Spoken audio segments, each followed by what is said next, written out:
Segundo aos Coríntios, capítulo 13. Todo eles são apenas também 13 versos. Esta é a terceira vez que vou ter convosco, por boca de 2 ou 3 testemunhas. Toda questão será decidida. Já o disse anteriormente, e torno a dizer, como fiz quando estive presente pela segunda vez. Mas agora, estando ausente, o digo aos que outrora pecaram, e a todos os demais, que se outra vez for, não os pouparei. Posto que buscais prova de que em mim, Cristo fala, o qual não é fraco para convosco, antes é poderoso em vós. Porque, de fato, foi crucificado em fraqueza, contudo vive pelo poder de Deus, porque nós também somos fracos nele, mas viveremos com ele, para vós outros pelo poder de Deus. Examinai-vos a vós mesmos, se realmente estás na fé. Provai-vos a vós mesmos, ou não reconheceis que Jesus Cristo está em vós? Se não é que já estáis reprovados. Mas espero reconheçais que não somos reprovados. Estamos orando a Deus para que não façais mal algum, não para que simplesmente pareçamos aprovados, mas para que façais o bem, embora sejamos tidos como reprovados. Porque nada podemos contra a verdade, senão em favor da própria verdade. Porque nos regozijamos quando nós estamos fracos em vós, fortes, isto é, o que pedimos, o vosso aperfeiçoamento. Portanto, escreva essas coisas estando ausente, para que, estando presente, não venha a usar de rigor segundo a autoridade que o Senhor me conferiu, para edificação e não para destruir. Quanto ao mais, irmãos, a Deus, aperfeiçoai-vos, consolai-vos, sede do mesmo parecer, vivei em paz, e o Deus de amor e de paz estará convosco. Saudai-vos uns aos outros com ósculo santo. Todos os santos vos saúdam juntos. A graça do Senhor Jesus Cristo e o amor de Deus e a comunhão do Espírito Santo sejam com todos vós. Amém. Ó Pai, nós clamamos em nome de Jesus. Por misericórdia e graça, o Senhor esteja falando conosco. Amém. Irmãos, Paulo está aqui concluindo a sua carta mais pessoal. Paulo, em nenhuma outra carta, abriu tanto seu coração como a carta aos Coríntios. Paulo falou das suas experiências mais íntimas, aquelas experiências que eram, entre aspas, vergonhosas, e aquelas experiências, entre aspas, que eram honrosas. Paulo falou da sua dor, ele falou das suas conquistas, das suas alegrias e das suas frustrações. Mas agora ele está fechando a carta. E Paulo menciona que ele pretende ir pela terceira vez na cidade de Corinto, conversar com os irmãos, acertar, aparar algumas arestas. E logo depois, ele faz uma despedida. Então, o que nós temos aqui nesse capítulo 13 é algumas exortações e logo depois a conclusão da carta. Então, a carta vai dividir, o capítulo vai dividir mais ou menos em 2 partes: exortações e despedida. Primeira coisa, Paulo promete disciplinar os crentes faltosos. Olha comigo aí no verso de número 1. Esta é a terceira vez que vou ter convosco, por boca de 2 ou 3 testemunhas. Toda questão será decidida. Irmãos, isso é muito importante. Por quê? Os membros da igreja de Corinto, alguns deles, eles tinham colocado em dúvida a autoridade apostólica de Paulo. Para muitos membros da igreja de Corinto, Paulo não era um apóstolo verdadeiro, assim como Pedro, João e Tiago. Paulo era um apóstolo de segunda categoria, de segunda classe. E ele deixa bem claro: eu vou aí como apóstolo de Jesus para corrigir tudo aquilo que precisa ser corrigido. E ele deixa bem claro que tomaria todas as decisões pautado nas Escrituras, porque ele diz que ele vai levar 2 ou 3 testemunhas com ele. Notem aí, 2 ou 3 testemunhas. Ele está reportando ao livro de Deuteronômio, capítulo 15, onde diz que toda questão tem que ser resolvida diante de 2 ou 3 testemunhas. E é interessante que o próprio Senhor Jesus também, ele disse: onde tiver 2 ou 3 reunidos em meu nome, ali eu estarei. E o contexto ali não é de culto, é de disciplina. Quando diz lá, onde tiver 2 ou 3 reunidos em meu nome, o texto está falando de disciplina, de correção. Eu estarei no meio deles. Ou seja, Paulo pega um texto do Antigo Testamento que foi referendado por Jesus. Por quê, irmãos? Igreja não trata boatos, igreja trata fatos. Quando você não traz testemunhas, você está tratando boatos. Quando tem testemunhas, nós estamos tratando de fatos. Principalmente que nós vivemos na era das fake news, de todos os lados. Não se dá muito, não dá mais para ficar acreditando na ideia de uma pessoa mais. Você precisa das 2 ou 3 testemunhas. E Paulo vai deixar bem claro, irmãos, que a disciplina entre o povo de Deus, ela precisa ser exercida. Ele vai dizer isso no verso de número 2. Agora, alguém sabe a origem da palavra disciplina? A palavra disciplina vem de discípulo. Todo discípulo é o quê? Disciplinado. Quando você matricula em uma escola, você matricula para fazer algumas disciplinas. Olha, na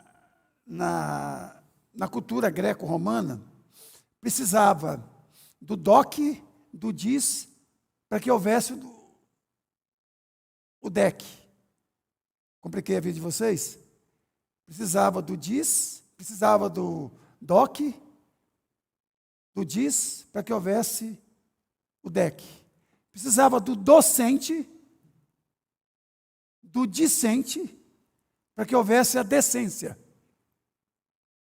Quem eram os docentes? Eram os mestres, os professores.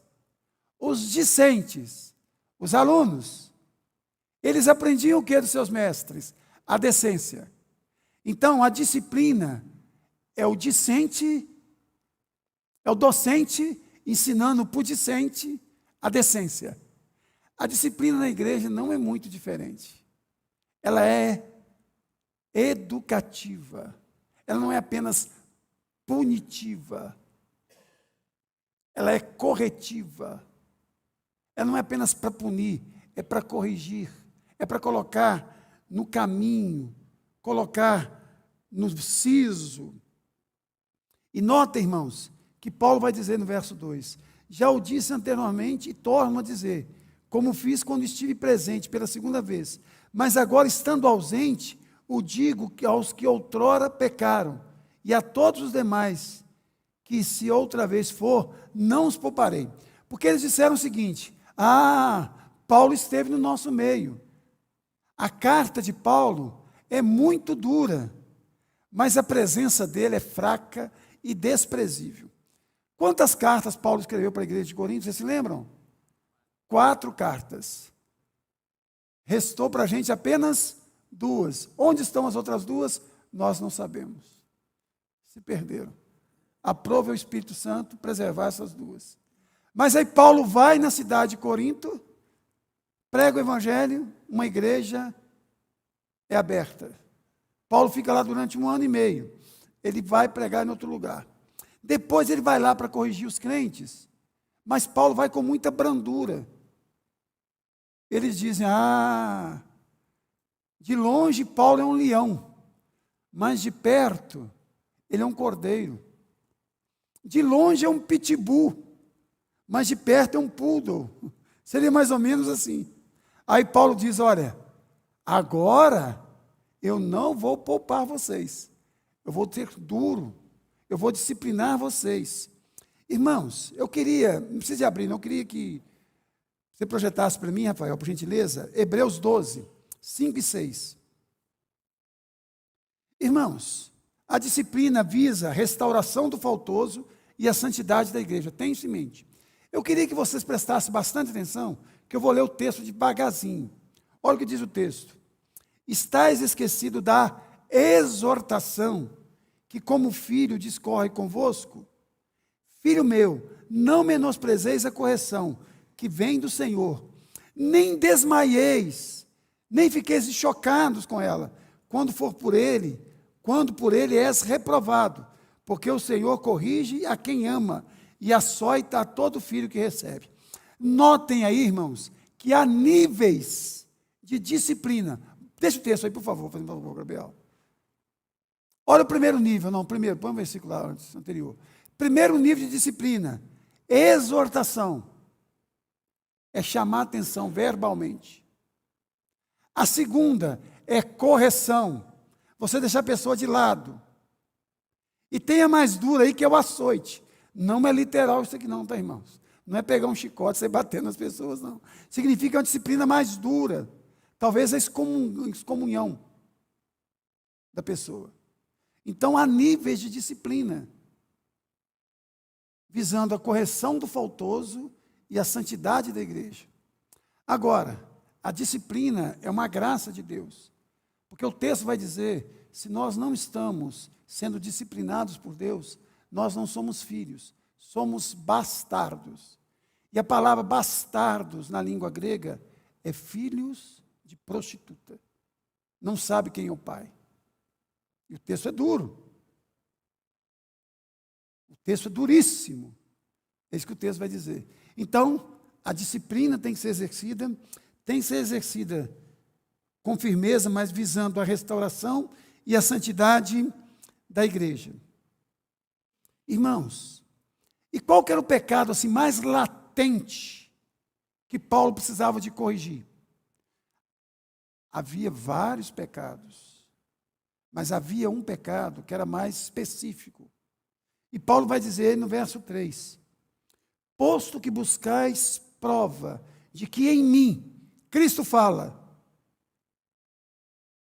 o qual não é fraco para convosco, antes é poderoso em vós.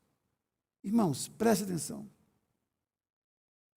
Os crentes de Corinto, eles queriam buscar uma prova de que Cristo não falava por intermédio do apóstolo Paulo.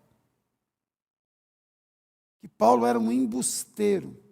Eles queriam demonstrar que Cristo não usava o apóstolo Paulo como seu discípulo. A lógica aqui é muito simples. Se Cristo não fala através de Paulo, logo Paulo não é o quê? Um apóstolo de Cristo. Que Cristo fala através de Paulo, logo Paulo é um apóstolo de Cristo.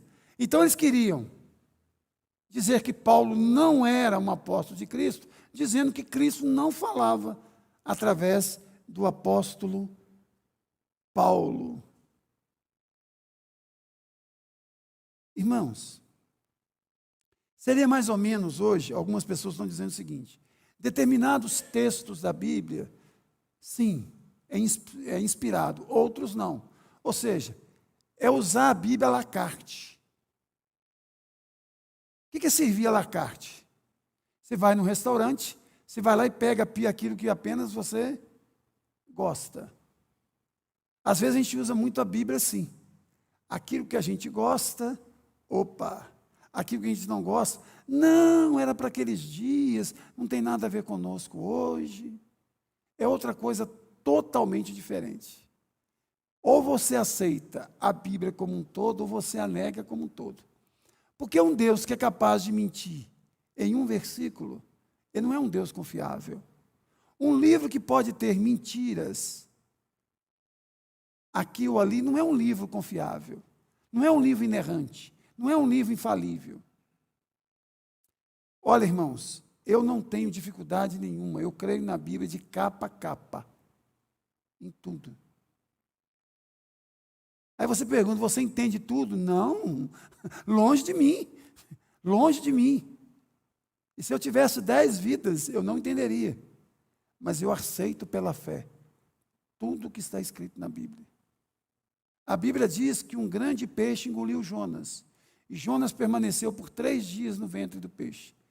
Se a Bíblia dissesse, Jonas engoliu uma baleia, e a baleia ficou 3 dias no estômago de Jonas, eu acreditaria.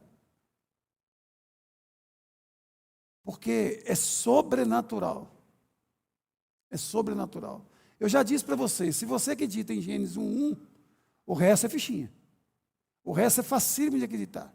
Mas se você não acredita em Gênesis 1:1, o resto é impossível de você acreditar. E não, então, irmãos, Paulo fala da vida de Cristo na vida dele. Isso é muito interessante. Paulo não só vai dizer que Cristo fala por intermédio dele, como Cristo vive nele. Olha comigo o verso 4. Porque de fato fui crucificado em fraqueza, contudo vive pelo poder de Deus. Porque nós também somos fracos nele, em Cristo, mas viveremos com ele, para vós outros, pelo poder de Deus. Irmãos, pensa bem, um sujeito recebendo a crítica de ser ambicioso, embusteiro, ousado de longe e fraco de perto, de repente ele faz um paralelo entre a vida dele e a vida de Jesus. E é interessante que é aos Coríntios que Paulo vai dizer, sede meus imitadores, porque eu sou também de quem? De Cristo. Agora, qual é a lógica de Paulo aqui? Simples. Jesus desceu da sua glória, deixou de lado seus privilégios, tornou-se pobre, foi humilhado, suou sangue, foi cuspido, esbofeteado, pregado em cruz e morto. Porém, por intermédio da sua morte, ele pavimentou o caminho da nossa reconciliação com Deus. Paulo é um homem fraco. No entanto, nesse Jesus forte, que ressuscitou dentre os mortos, que pavimentou a nossa estrada de reconciliação com Deus, é nesse Cristo que Paulo tira todo o seu poder. Paulo é fraco, sim, ele concorda. Mas assim como Cristo, sendo fraco, porque se fez fraco, depois foi turbinado, ressurgiu dentre os mortos,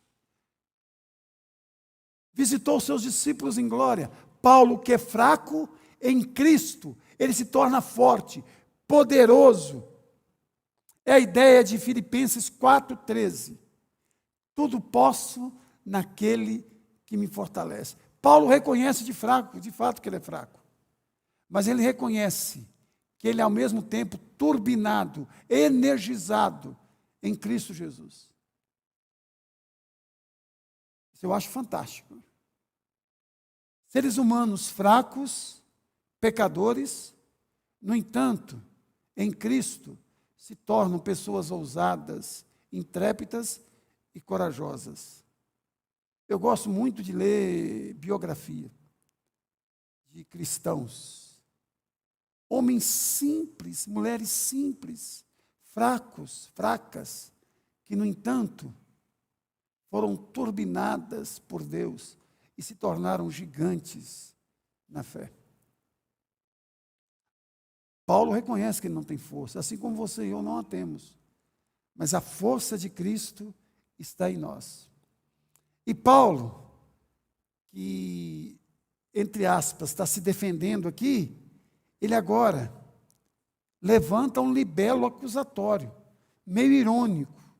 Ele diz mais ou menos o seguinte: olha, eu já fiz o meu autoexame e estou relatando para vocês. Eu sou apóstolo de Cristo, eu sou fraco, em Cristo eu sou forte. Agora eu quero saber uma coisa de vocês. Olha o verso 5. Examinai-vos a vós mesmos, se realmente estás na fé. Provai-vos a vós mesmos, ou não reconheceis que Jesus Cristo está em vós? Se não é que já estáis reprovados. Irmãos, é a primeira vez que Paulo manda os coríntios examinar a si mesmos. Qual outro texto, Enedina? Na ceia, isso mesmo. Por quê? Eles iam participar da festa do ágape, da festa do amor. Os ricos levavam, vou trazer para os nossos dias, frango, chester, lombo. Naquela época, acho que o Lula já era governo, né? Picanha, não é? Picanha, então levava isso. Os pobres, pão burulento, broa.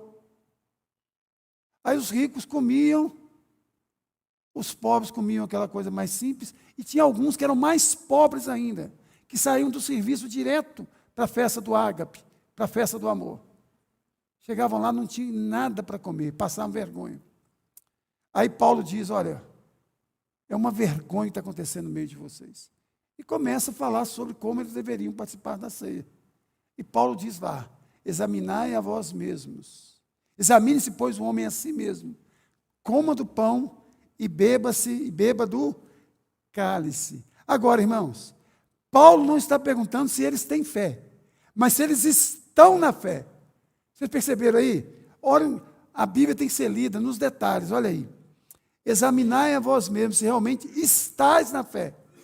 Porque a Bíblia vai dizer que fé até o diabo tem. E treme. O texto está dizendo, vocês estão na fé. O que significa esse estar na fé aqui, irmãos? Significa que vocês estão em Cristo. Vocês estão no Evangelho. Porque uma coisa é crer em Cristo. Outra coisa é estar em Cristo Jesus. Uma coisa, irmãos, é ser membro da igreja militante. Outra coisa é ser apenas um frequentador de igreja. Uma coisa é ser joio, outra coisa é ser trigo. Uma coisa é ser convertido, outra coisa é ser convencido. Uma coisa é ter o nome no hall de membros, outra coisa é ter o nome no livro da vida. Você pode crer numa coisa e não estar naquela coisa. Isso é muito sério. A necessidade de nós estarmos em Cristo. A ideia de comunhão. É a ideia do docente, discente e decência. Está vendo esse relacionamento? Precisa. Irmãos, eu nunca encontrei um ateu na cadeia. Nunca. Nunca encontrei um ateu na cadeia.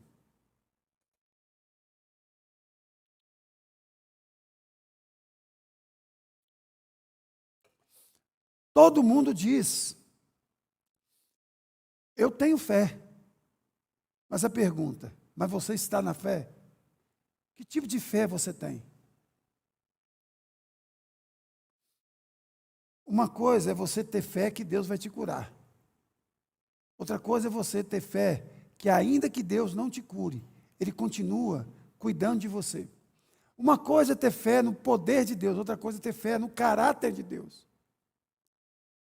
Nós somos chamados para ter fé no poder de Deus e no caráter de Deus. Quer vivamos, quer morramos, somos do Senhor. Se o Senhor curar, Ele é Deus. Não é Martinha do Jó lá. Se Ele não curar, Ele continua sendo Deus. É fé no caráter de Deus, irmãos. Por isso que os discípulos iam para a fogueira, cantando hinos, porque eles criam no caráter de Deus. Eles criam, Deus não está nos livrando da morte, mas vai nos livrar na morte. Nós iremos para a glória. Quando Sadraque, Mesaque e Abednego diz que não adoraria Nabucodonosor de jeito nenhum, eles não sabiam que eles não seriam tostados ali. Eles ficaram sabendo depois. Nem Daniel não sabia que iria ser poupado, porque muitos não foram. Mas eles tinham fé no caráter de Deus. Hoje eu vejo essa diferença. As pessoas procuram igrejas por causa do poder de Deus. Por isso que os nomes de igreja são pomposos. Igreja Mundial do Poder de Deus. Igreja Universal do Reino de Deus. Igreja Internacional da Graça de Deus. E daquele Agenor Duque lá, o doidão, parece Fred Flintstone. Como é que é o nome da igreja dele? Plenitude. Deve ser Plenitude de Deus, não sei das quantas lá, isso mesmo. Olha os nomes como são pomposos.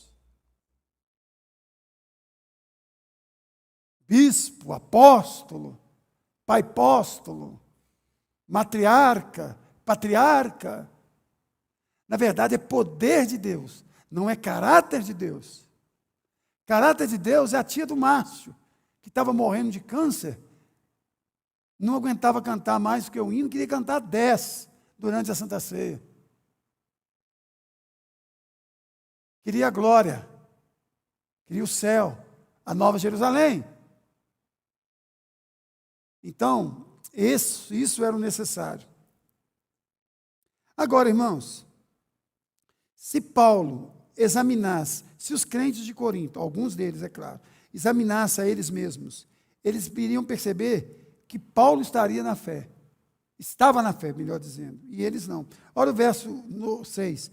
Mas espero reconheçais que não somos reprovados. Ou seja, eu não sou reprovado, eu estou aprovado por Cristo. Espero que vocês também estejam. Agora, irmãos, Paulo vai orar pelos crentes de Corinto. É interessante, neste homem dá tempo para orar para este povo que dá uma dor de cabeça danada para ele, né? E é assim mesmo que a gente tem que fazer.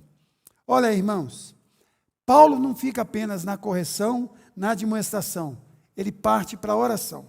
E primeiro, Paulo pede que os crentes de Corinto façam uma coisa certa. Olha comigo o verso 7 e 8. Estamos orando a Deus para que não façais mal algum, não para que simplesmente pareçamos aprovados, mas para que façais o bem, embora sejamos tidos como reprovados. Qual que é o desejo de Paulo, irmãos? Que houvesse arrependimento e quebrantamento. O certo a fazer quando você está errado é o quê? Reconhecer, arrepender e se quebrantar. Que saísse todo o espírito de rebeldia, de contenda, de imoralidade, de abuso da liberdade cristã no meio deles. É isso que Paulo desejava. Façam certo. Se eu passar perto de você e falar assim, olha, Rodrigo, faça o certo. Caramba, hein? O que geral está querendo dizer com isso, faça o certo? Ele vai parar, pensar. Imagine Paulo dizendo, olha, faça o certo. Se eles fossem honestos, eles iam olhar para dentro deles e dizer, nós estamos acolhendo os falsos mestres e repudiando o verdadeiro mestre. Estamos contribuindo com os falsos profetas. Estamos humilhando o homem que Deus usou para nos levar a Cristo. Olha a seriedade da coisa. Irmãos, Paulo ora também para que eles fossem aperfeiçoados. Olha aí comigo no verso 9. Porque nos regozijamos quando nós estamos fracos e vós fortes. Isso é o que pedimos, o vosso aperfeiçoamento. Irmãos, entender o significado das palavras nos ajuda muito. O que significa aperfeiçoar? É uma linguagem tirada da medicina, da ortopedia. Quando a pessoa quebra um osso, significa que o osso não está mais o quê? Perfeito. Ele tem que aperfeiçoar. É colocar no lugar. É juntar aquilo que está quebrado. É fazer a ligadura novamente. É fazer reto novamente. De onde vem retidão. Daí que vem retidão. Paulo está dizendo, olha, vocês estão quebrados em várias áreas da vida de vocês. Sabe de uma coisa? Vocês precisam de santidade. Vocês precisam de corrigir as fraturas da alma de vocês. Por exemplo, eu não estou vendo ninguém aqui quebrado. Nem financeiramente, louvado seja Deus. Pelo menos eu não estou vendo. Mas talvez pode haver fratura, fissura na alma, que precisa ser tratada. Agora você tem que reconhecer. Eu li uma vez, eu nunca esqueci, para que o pecado seja coberto por Deus com o sangue de Cristo, é necessário ser descoberto por nós. Enquanto eu calei os meus pecados, envelheceram os meus ossos, pelos meus constantes gemidos todo dia, porque a tua mão pesava dia e noite sobre mim. Aí ele diz que ele confessou o seu pecado, e a sua iniquidade não mais ocultou. Aí ele foi transformado. Então nós descobrimos, e o Senhor cobre com o sangue de Cristo. Então nós temos que entender que nós temos uma fratura, e que o Senhor é o único que pode aperfeiçoar, trazer de novo a perfeição, juntar aquilo que está quebrado, juntar os cacos. Agora, irmãos, Paulo está dizendo, olha, eu estou sendo mais uma vez o instrumento de Deus para isso. Fui uma vez, duas, estou sendo novamente o instrumento de Deus para juntar os caquinhos. Irmãos, é tão bom quando pessoas são usadas por Deus para nos ajudar a juntar os caquinhos, que às vezes nós não percebemos que a coisa está quebrada. A gente acha apenas que é uma torção, apenas uma lesão.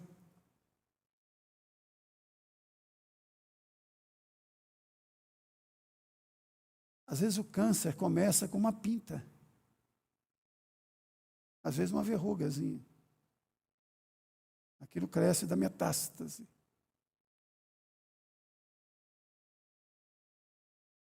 Então é necessário muitas vezes que nós tenhamos humildade suficiente para entender, tem uma fratura aqui no meu peito, que só o Senhor pode curá-la. Senão você vai viver com essa fratura a vida toda, sentindo dores, tomando anti-inflamatório mundano, que vai detonar o seu estômago, né, Deni? Enquanto a gente não reconhece que a gente tem que fazer um tratamento, e às vezes o tratamento é dolorido, nós temos que abster de algumas coisas. Irmãos, as coisas que eu mais gostava de tomar, pelo menos, café, água mineral com gás e Coca-Cola.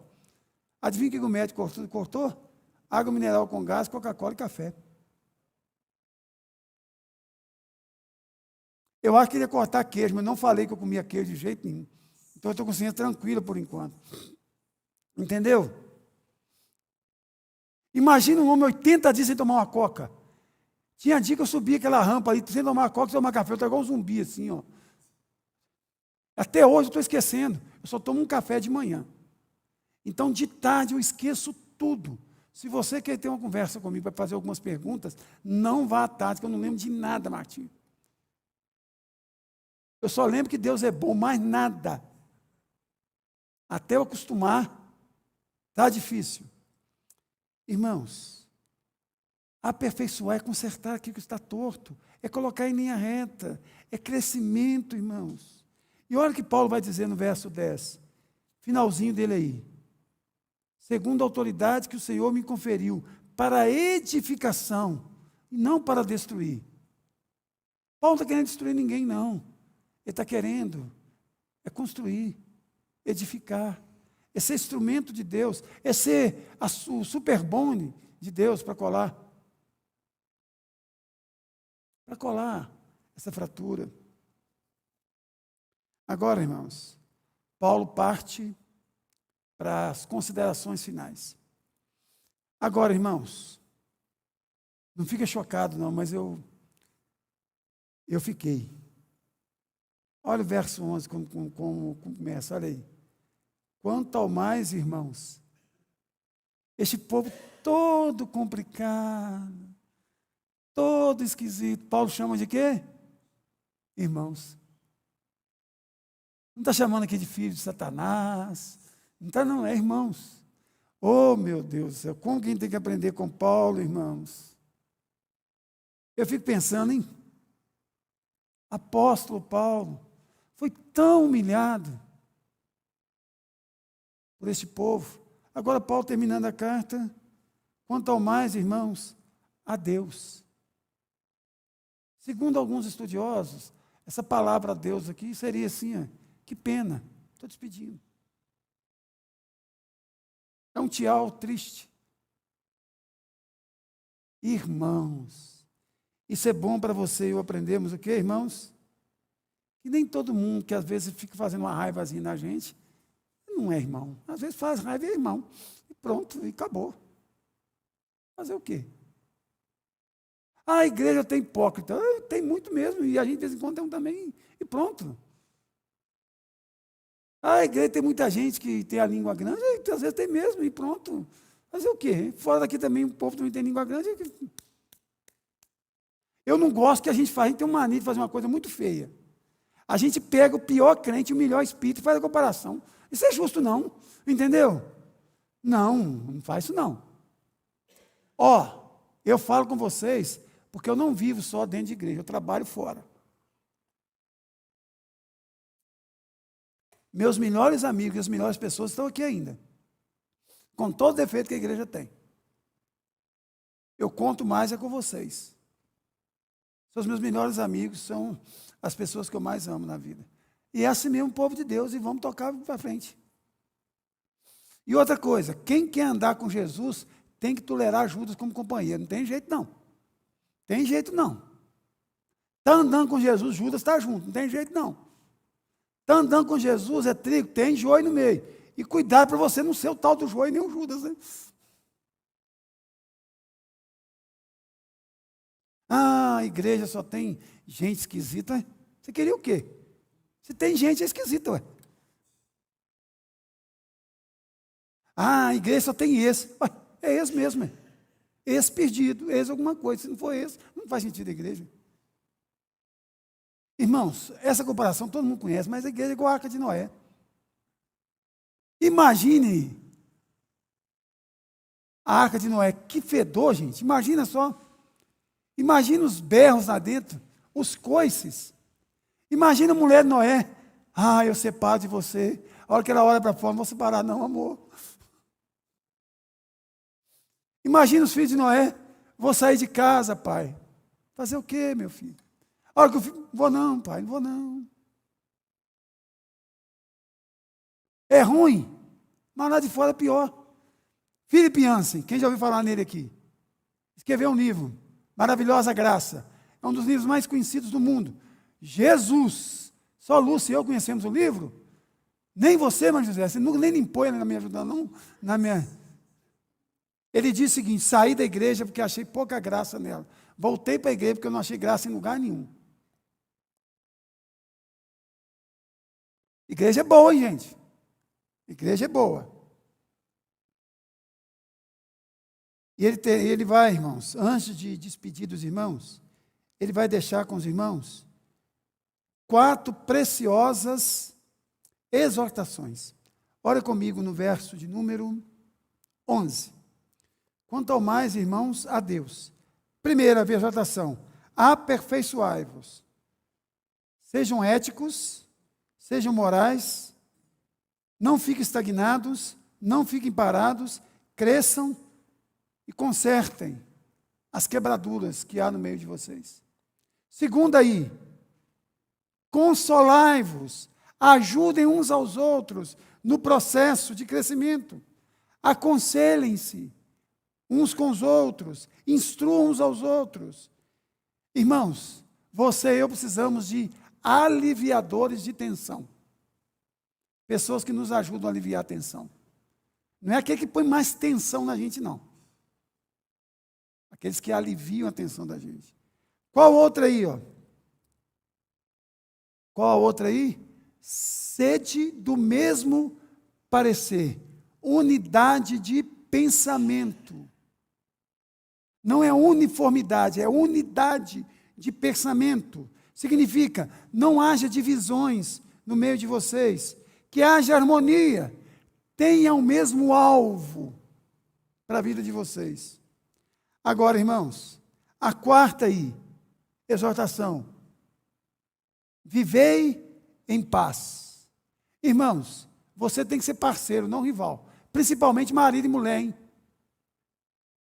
Ah, Tem 34 anos que eu estou com a minha rival. Olha que isso? Não, parceira. Desculpa, eu troquei a bola aqui. É parceira.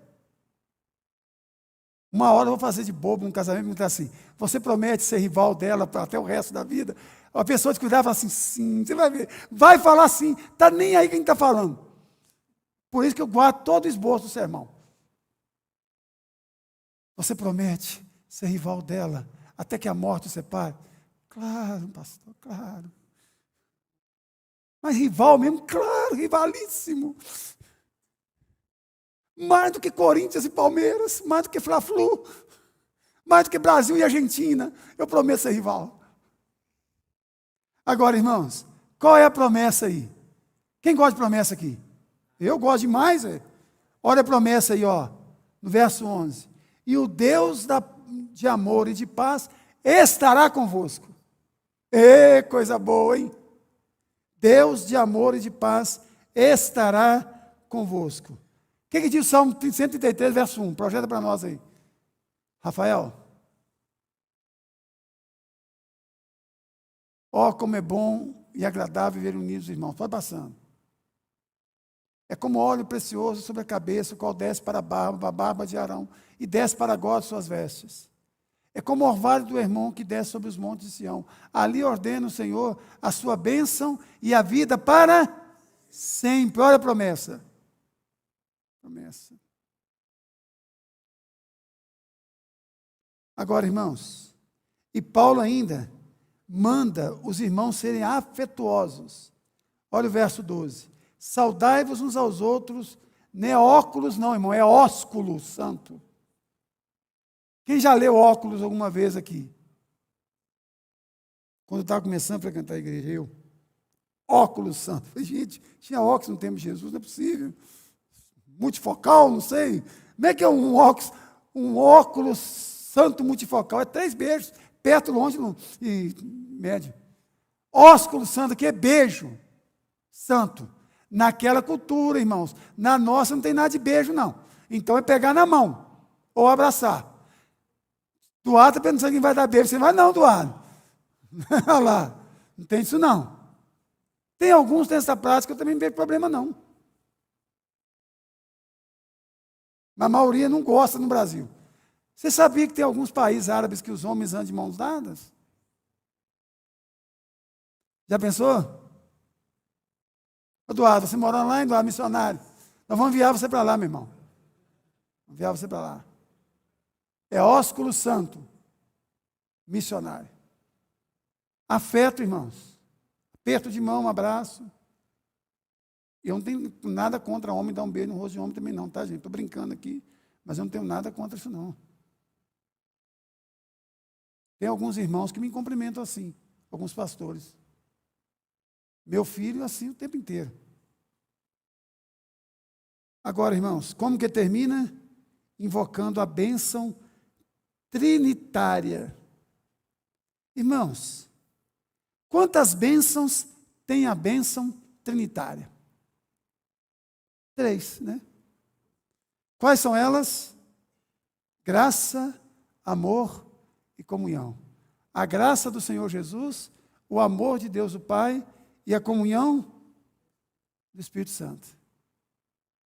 Olha, a bênção da Trindade tem 3 bênçãos. Graça, amor e comunhão. A graça foi revelada na morte e na ressurreição de Jesus. O amor foi revelado quando o Pai envia o seu Filho como fonte que jorra graça. E a comunhão com o Espírito Santo é o meio pelo qual nós experimentamos a graça do Filho e o amor do Pai. Vou repetir. Que a graça do Senhor Jesus. Como que manifestou a graça do Jesus? No seu nascimento, morte, ressurreição. Como que se manifestou a graça do Pai? Enviando o seu Filho para morrer pelos nossos pecados. E como flui a comunhão do Espírito Santo? É quando nós experimentamos a graça do Filho e o amor derramado do Pai. Pontualidade britânica lá, faltam 7 segundos para terminar. Ainda tem uma oração ainda, eu vou acabar atrasado ainda. Irmãos, que Deus nos abençoe muito. Dona Vera, só podia vir aqui à frente orar e encerrar já? Vamos colocar de pé para nós falar com o nosso Deus?